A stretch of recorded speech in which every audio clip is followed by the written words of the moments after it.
4 तारिख रु vote and account हेब एवं से बजेट रे चिराचरित्र भाव में स्वाभाविक भाव में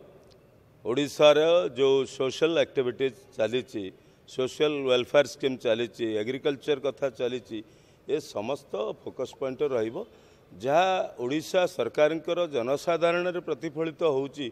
जो जो योजनार प्रतिफलन होउची जहाँ पर गुरुत्व दौचु बजेट रे ताही प्रतिफलित ओडिशा जनसाधारण यार यथार्थ उत्तर तांको पाखरे अछि। आजिर दिन रे ओडिशार जनसाधारण पाखरे नवीन पट्टनायक स्पष्ट छवि रही नेतृत्वर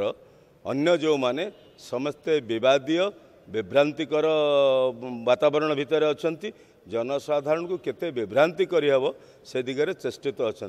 तेणु से दृष्टि नवीन पट्टनायक छवि एवं भी अमलिन अच्छी एवं लोकों पाखे नेतृत्व बहुत उच्च अच्छे एमाने दूर व्यवधान अच्छा।